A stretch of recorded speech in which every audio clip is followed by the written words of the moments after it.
தமிழ்நாடு நமது முதலமைச்சரை முன்னாள் அமைச்சர் அருமை மாமா வந்து நேற்று சந்திச்சு வாழ்த்து பெற்றுட்டு மாவட்டத்தில் இருக்கிற அனைத்து நிர்வாகிகளையும் சந்திக்கணும்னு இன்று தலைமை கழக அலுவலகத்திற்கு வந்திருக்காங்க.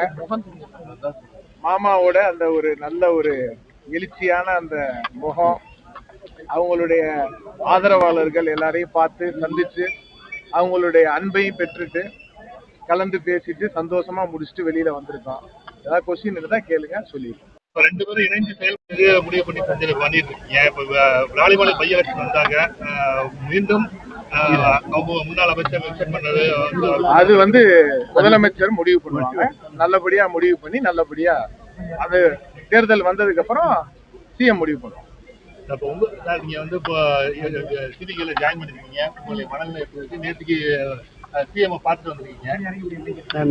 நேற்றே சொன்ன மனநிறைவோடு மாண்புமிகு முதலமைச்சர் அவர்கள் வாஞ்சியோடு அன்போடு பாசத்தோடு வாழ்த்துக்களை சொல்லி எல்லாரையுமே அன்போடு அரவணைத்து மிக சிறப்பான நல்ல வாழ்த்துக்களை சொல்லி வரவேற்றார். அதனால் அது மனதுக்கு மகிழ்ச்சியையும் மனநிறைவையும் கொடுத்தது என்று நேற்று சொன்னேன். அதே போல் இன்றைக்கு மாவட்ட கழகத்தில் நம்முடைய மாவட்ட கழகத்தில் தொடர்ந்து மன்றத்தில் இருந்து பயணித்த, தொடர்ந்து நம்முடைய மாண்புமிகு முதலமைச்சருடைய அன்பு தம்பியாக இருக்கக்கூடிய இந்த மாவட்டத்தினுடைய அமைச்சராகவும் மாவட்ட கழகத்துடைய செயலாளராகவும் தொடர்ந்து இந்த இயக்கத்தை இங்கே சிறப்பாக வழிநடத்தி கொண்டிருக்கக்கூடிய மரியாதைக்குரிய எங்களுடைய அன்பு மாப்பிள்ளை மாண்புமிகு நம்முடைய தொழிலாளர் மற்றும் திறன் மேம்பாட்டுத்துறையினுடைய அமைச்சர் அவர்களே இன்றைக்கு நம்ம தமிழக வெற்றி கழகத்துடைய மாவட்ட தலைமை அலுவலகத்தில் இங்கே சந்தித்து, அதேபோல் நிர்வாகிகளை எல்லாம் சந்தித்து அவர்களும் இன்றைக்கு அன்போடு வரவேற்று, தலைவர் போலவே நம்முடைய அன்பு மாப்பிள்ளையும் அன்போடு வரவேற்று பாசத்தோடு வரவேற்று, அதுபோல் எல்லா நிர்வாகிகளையும், ஏன்னா புதுக்கோட்டையில் கிட்டத்தட்ட 90% அனைத்து இந்திய அண்ணா திராவிட முன்னேற்ற கழகத்துடைய நிர்வாகிகள்,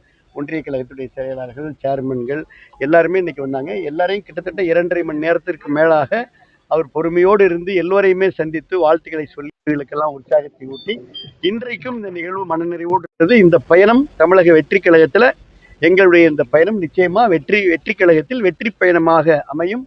துயினி நான் ஏற்கனவே சொன்னது போலதான் இனி வரக்கூடிய எந்த தேர்தலாக இருந்தாலும் சாமானிய மக்களுடைய அன்பை பெற்றிருக்கக்கூடிய மனங்களை வென்றிருக்கக்கூடிய தமிழக வெற்றி கழகத்துடைய தலைவர் மாண்புமிகு முதலமைச்சர் அவர்களுக்கு வெற்றிக்கு நாங்கள் எல்லாம் எப்பொழுதும் மாவட்ட கழகத்தோடு இணைந்து மாப்பிள்ளோடு இணைந்து துணை நிற்போம். எல்லாம் நீங்க பாப்பீங்க. பல்வேறு விமர்சனங்கள் வைக்கப்படுகிறது. அது சம்பந்தமா உங்களுடைய அதிமுக இருந்து பல்வேறு விமர்சனங்கள் வைக்கிறாங்க. விமர்சனங்கள் சொல்றவங்களுக்கு நீங்க என்ன பதில் சொல்றீங்க? நான் அதிமுக இருந்த பொழுது அந்த விமர்சனத்தை சொல்லலையே.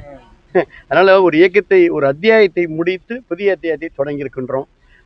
அதை நானும் விமர்சிக்க விரும்பவில்லை. விமர்சனங்களை தவிர்க்க வேண்டும் என்று அமைச்சர் சொல்லியிருக்காங்க.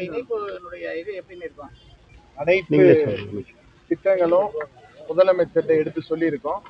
நல்ல முடிவா முதலமைச்சர் சொல்லுவாங்க.